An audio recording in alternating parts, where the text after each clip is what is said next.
After 11 years of working with introverted, highly sensitive, and neurodivergent solopreneurs, one of the biggest concerns or worries that people come to me with is the fear that something that they want to do in their business is going to lead to burnout or be overwhelming or be something that they're going to let other people down because they don't have the energy or capacity to sustain it. This theme has come up over and over again over the last couple of weeks as I've been talking more about cozy community and showing up in different ways to hold space for and bring people together.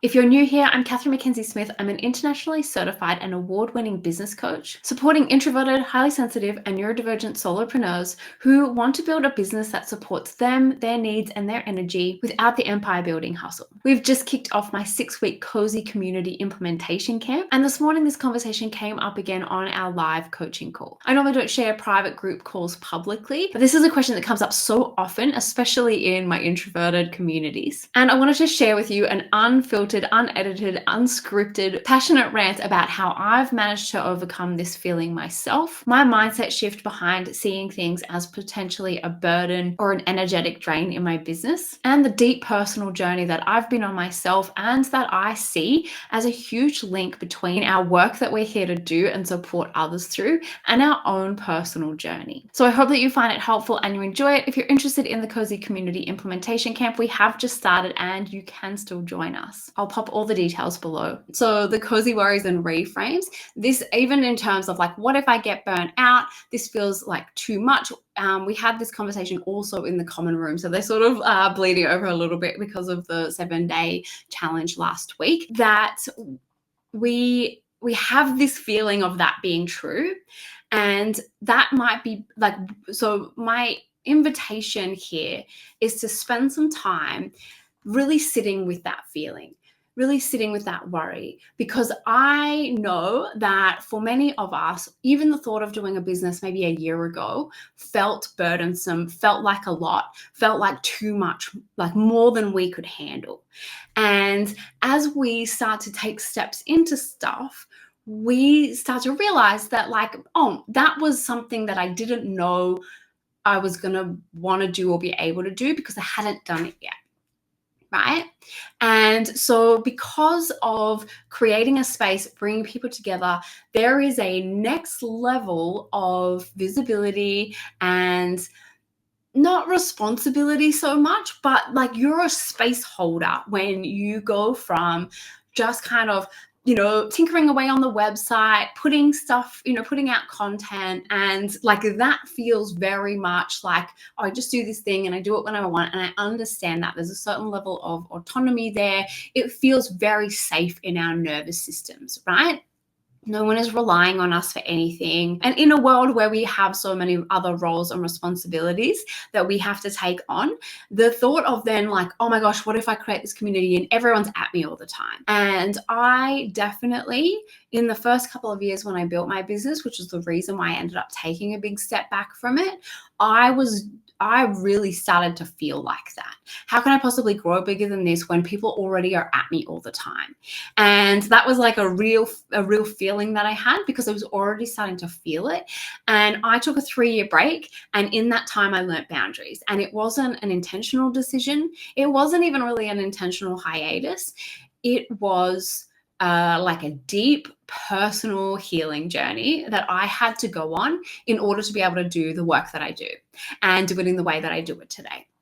So those fears are real. That feeling of I'm worried about it being this extra thing that I have to do, this extra, creating this like extra responsibility that I have in my life, taking on that extra energy output, all of the things that when we live in a world that hasn't really allowed us to be ourselves or ask for what we need or be accommodated for our maybe unique kind of energy or the way that our brain works or our trauma or our nervous systems or anything like that, it makes sense that when we're doing something or thinking about doing something that we have never done before, that we instantly go into that kind of fight or flight feeling. That we instantly go into, this is going to be too much. What are all the concerns? What are all the things I'm worried about? So that is why there is a whole section around this. What are you already worrying about? What are the things, like name them, be with that, acknowledge that fear, and then how do we take 50 steps back? Because most of the time in my experience is that our nervous systems are there as like the way it is set up is as an alarm bell to notify us of something that is reminding us of something else that happened to us in our life at some point that we don't want to experience again. And I am in no ways an expert on the nervous system. There are a few people in the group who are. I think getting nervous system support is probably the most important and the best investment that I ever made in my business. Because in order for us to be able to build what we want to, and it doesn't have to be a big empire, and it doesn't have to be a big team and a huge following and a huge audience, but even in order for us to go from putting out our blog posts and doing those, sending out emails, to then being able to hold a space that has 5 people in it, we need to be constantly taking care of ourselves as we step into that level of leadership. And so the first thing, the way that I have learned, aside from doing nervous system, like having support for my nervous system that I do on like a weekly or monthly basis with a practitioner, and for everyone it's going to be different. There are different exercises that you can do. There are different kinds of modalities and support that you can get. The easiest thing that I find that helps me to really sit with what is going on underneath that fear is to actually name it. So you have done that. And we've had this conversation a couple of times in the last week or so around the different fears that people are having and feelings when it comes, like resistance. As I said here, pay attention to those things. They are clues. And they are sometimes clues for your own healing. What I have found in my own journey is that the things that are the closest to the edge for me, so the ones that I personally really struggle with and am challenged by, are the things that I need to heal for myself.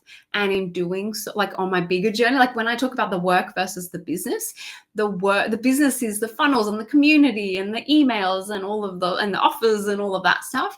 The work is, there's a reason why I'm doing this, and there's a reason why I have felt called to do that within the container of a business that requires a level of showing up, a level of visibility, a level of putting myself out there, a level of holding space for other people, a level of having responsibility of managing, like not managing, but like holding that space in a group setting. And so that visibility, like everyone's visibility stuff that they have, and that common thread that we all have around worrying about burnout, all of these things are things that I also hold for myself. But by holding that space for you all and healing it within myself, but also being on this journey with you, we're kind of all collectively here, like working towards the same thing. If this is something I'm worrying about, there's a good chance that the people that I'm here, that I want to support, are also feeling this too. That's why I use stories and things so much in my content, because I know if I'm struggling with this right now, there is even one other person in my community who maybe feels this way too. And if I can share that humanness and then how I'm navigating it, that kind of helps somebody else as well. So that is one part. Like there is a deeply personal journey we're going on here that is activated for people in different things. And the thought of holding space for people in a group setting is obviously going to be one that, for more introverted types in particular, people who are neurodivergent and have social anxiety or are shy people, anything like that, have past trauma of some sort, that's going to be something that we're navigating. So like in that, if that feels like where you're ready to go, and what comes out of that deeply personal kind of exploration and sitting with that is one thing.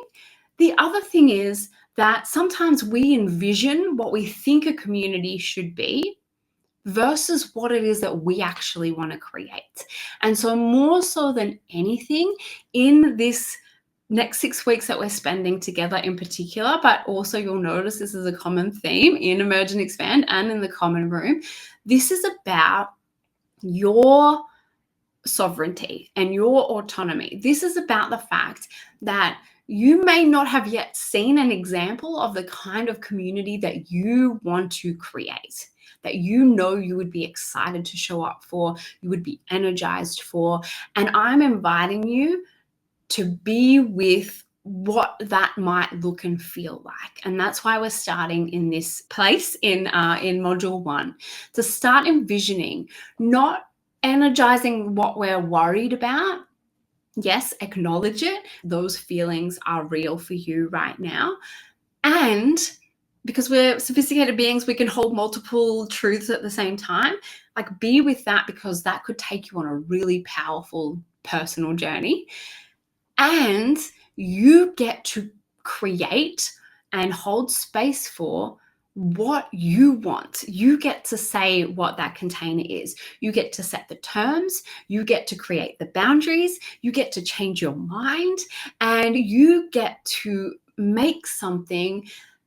And this is what the whole training was about on Tuesday. So for anyone who hasn't had a chance yet to go back through it, please really hear me and feel this deeply when I say this is your opportunity to create what will support you. And if you haven't yet found or seen an example of that, you get to play with what that might look like. You get to invite people to come on this experiment with you while you go, hey, I don't know if this is going to work. And there will probably be changes that I need to make along the way as I navigate this, as the group grows. You know, I'm able to hold space very easily for the common room. The common room takes me about 5 minutes a day to manage, because at 180 members, I have one question for our Q&A later today. I don't get emails. I maybe have 2 or 3 DM conversations a week, but mostly with people who are outside of the community and thinking about coming in. We will come up against challenges, and that is where we set our boundaries. That is where we learn boundaries, because it's very hard to set boundaries if you don't have them and you don't know what you need to set boundaries around. And so you evolve, the group evolves, and the people inside it evolve as time passes, as you go on this journey together. And so that is why I talk so much about the minimum viable community. This is not about starting up with something, having 1,000 people inside of it from day one, having it fully fleshed out, all the content set up, every single piece in place, everything perfect, and waiting for that in order to start. This is about, you know what?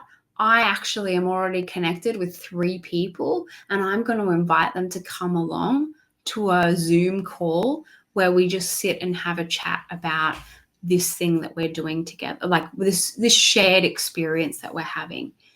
And I'm not going to commit to that long term. I'm going to do it once, and then I'm going to see if I like it. And then I'm going to see what feedback I get from that. And then I'm going to decide if I want to do it again next month.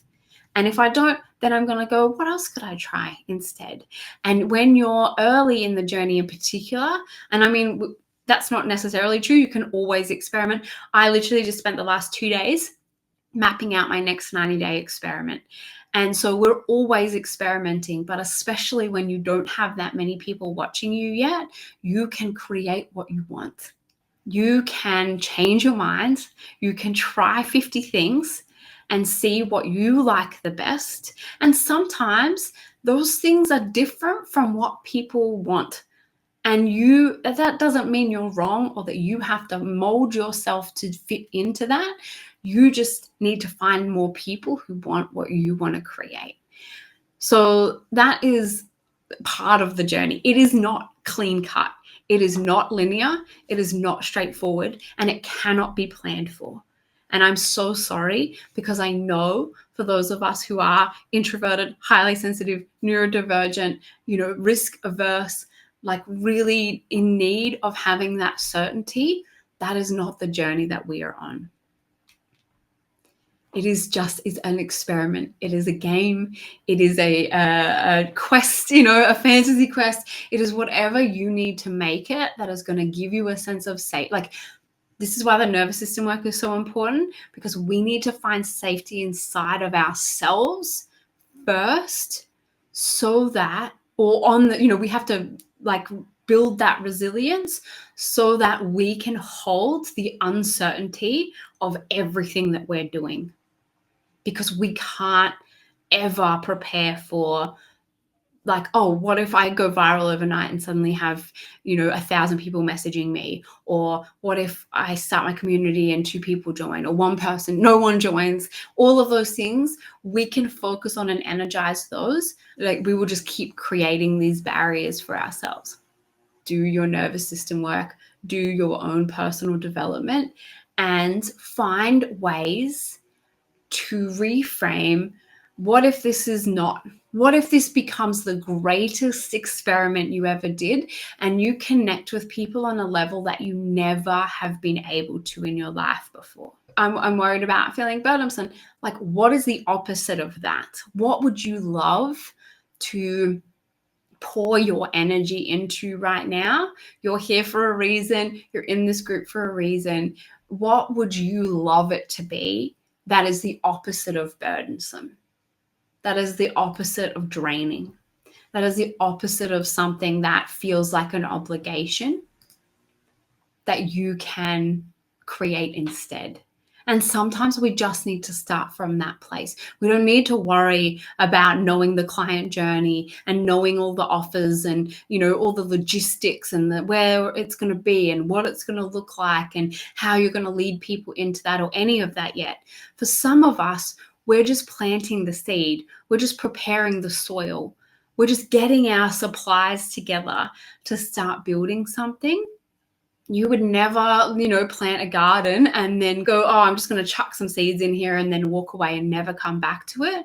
What we're doing in our communities, what we're doing in business is an extension of that. We're always coming back. We're taking the weeds out. We're watering. We're trimming the little dead leaves off. We're constantly refining and evolving as humans. Our community will evolve as an extension of that, and our people who have chosen to come on this journey with us will either be up for the next stage of what that looks like, or they will leave because it's not right for them anymore, and that is okay. That is not up to us to decide.